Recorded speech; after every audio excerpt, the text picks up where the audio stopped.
والسلام على من لا نبي بعده، سيدنا محمد صلى الله عليه وسلم وعلى آله وصحبه.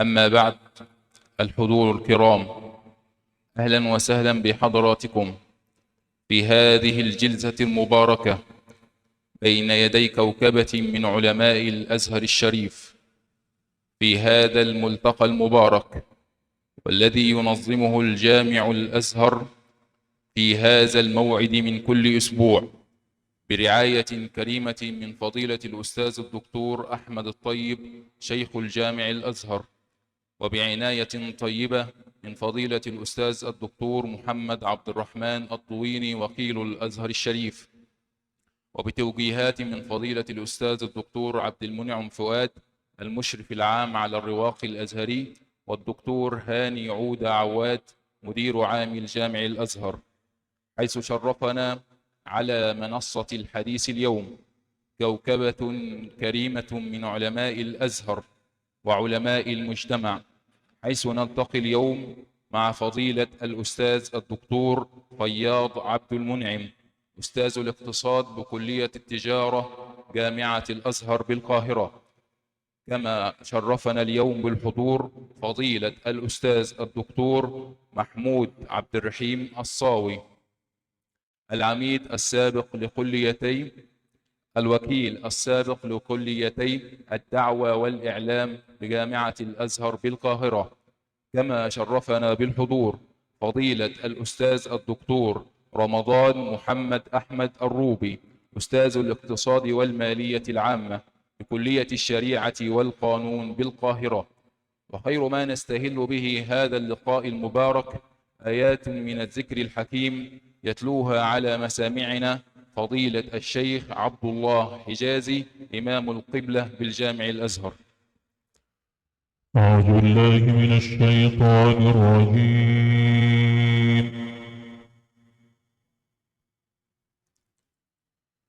بسم الله الرحمن الرحيم.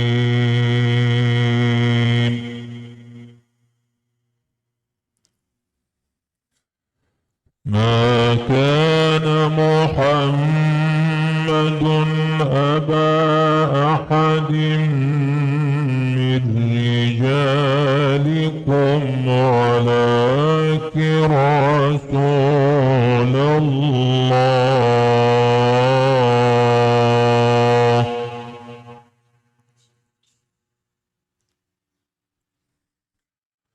ما كان محمد أبا أحد من رجالكم ولكن رسول الله وخاتم النبيين.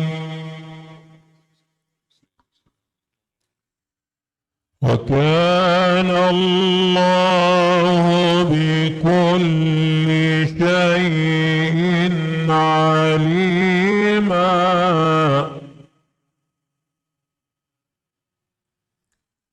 يا أيها الذين آمنوا اذكروا الله ذكرا كثيرا.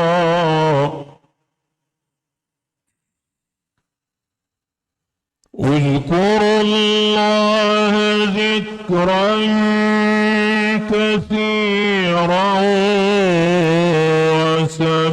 وسبحوه بكرة وأصيلا.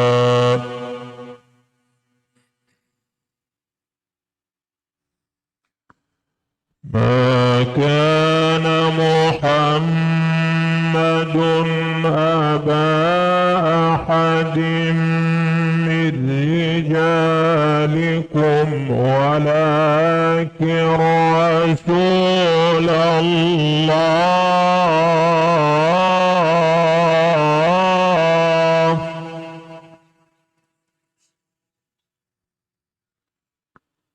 ما كان محمد أبا أحد من رجالكم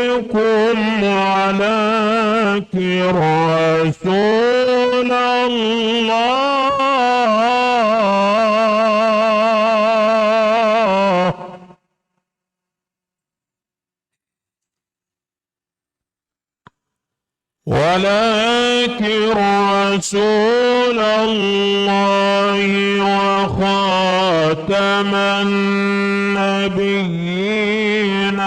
وكان الله بكل شيء عليما.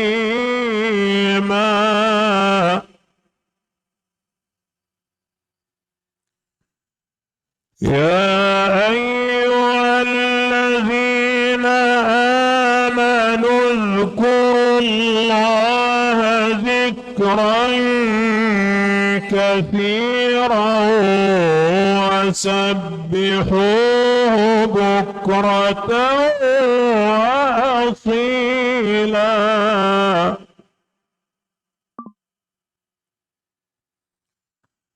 هو الذي يصلي عليكم وملائكته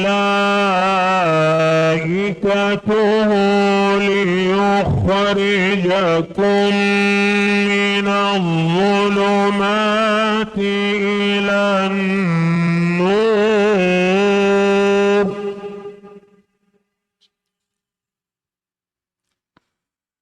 وكان بالمؤمنين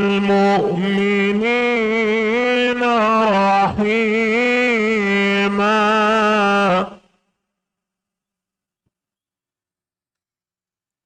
وكان بالمؤمنين رحيما. تحياتهم يوم يلقونه سلام.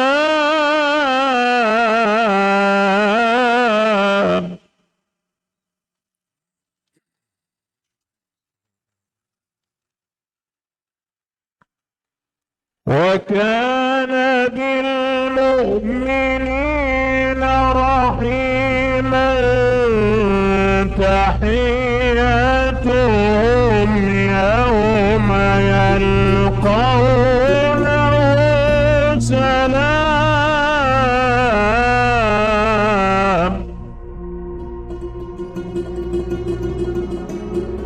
تحياتهم يوم يلقونه سلام.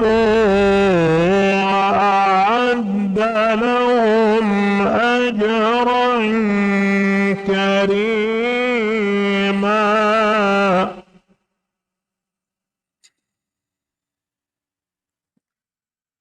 يا أيها النبي إنا أرسلناك شاهدا ومبشرا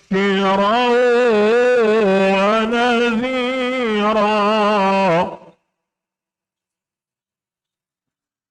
وداعيا إلى الله بإذنه وسراجا منيرا.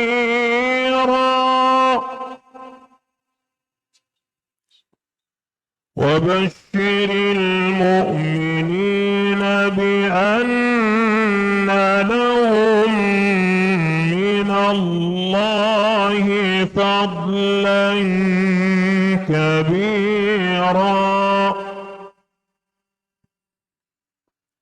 ولا تطع الكافرين والمنافقين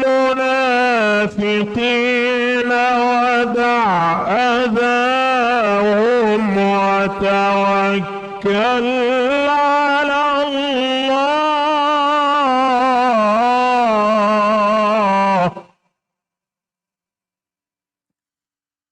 ولا تطع الكافرين والمنافقين ودع أذاهم وتوكل وتوكل على الله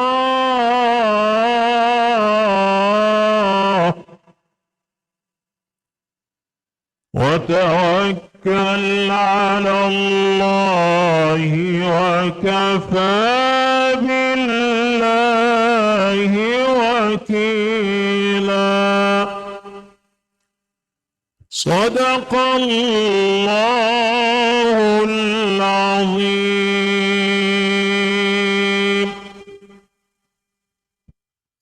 صدق الله العظيم وبلغ رسوله الكريم، ونحن على ذلك من الشاهدين، وصلاة وسلاما على المبعوث رحمة للعالمين المولود في ربيع الأنوار، فصلاة وسلاما عليك يا سيدي يا حبيبي يا رسول الله. فإن الحق سبحانه وتعالى لما خلق الإنسان خلقه لغاية وهدف، ألا وهي الاستخلاف في هذه الأرض.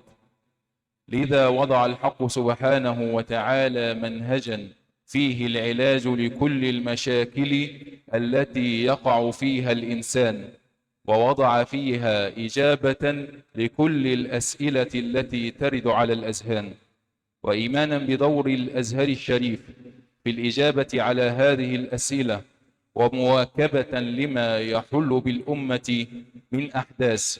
كان هذا اللقاء تحت عنوان الإسلام والأمن الاقتصادي، لنتعرف فيه على أهم المعالم وأهم الجوانب التي تناولها الإسلام في علاج هذه المشاكل الاقتصادية التي تعدت الفرد والمجتمع، بل ووصلت إلى البلدان ووصلت إلى القارات. فهذه المشكلات كان لزاما علينا أن نعالجها على أيدي كوكبة من العلماء من أهل التخصص وأهل هذا الفن. وأول ما نشرف بالاستماع إليهم نستمع إلى هذه الكلمة بأستاذنا فضيلة الأستاذ الدكتور فياض عبد المنعم، أستاذ الاقتصاد بكلية التجارة بجامعة الأزهر بالقاهرة، فليتفضل فضيلته مشكورا. بسم الله الرحمن الرحيم. الحمد لله، وأصلي وأسلم على أسعد الخلق سيدنا مولانا محمد وعلى آله وصحبه أجمعين، وبعد. أشكر الله سبحانه وتعالى أن هيأ لي هذه الفرصة الطيبة، وأشكر القائمين على هذا النشاط وهذا العمل، وأدام الله العزة للأزهر، وأدام الله له التوفيق في أداء رسالته في العالمين إلى يوم القيامة. وبعد، الإسلام والأمن الاقتصادي، ثلاثة أسئلة ينبغي أن نجيب عليها في هذا الوقت القصير. السؤال الأول: هل هناك علاقة بين الإسلام والأمن الاقتصادي؟ والسؤال الثاني: ما العلاقة بين الأمن والاقتصاد؟ هل هناك ما يسمى بالأمن الاقتصادي؟ والسؤال الثالث: كيف عالج رسول الله صلى الله عليه وسلم معالجة واقعية مسألة الأمن الاقتصادي التي صادفته بعد دخوله المدينة المشرفة شرفها الله تبارك وتعالى به؟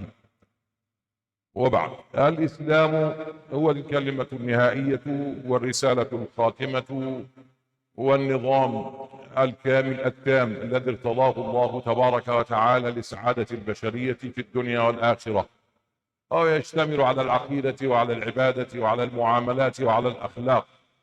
هذا شأن الرسالة الخاتمة، أن تتصف بهذا الكمال، وأن تصادف كل تلك المشاكل للإنسان وتضع لها الحلول في حدود طاقة الإنسان وتكلفه بما يستطيع.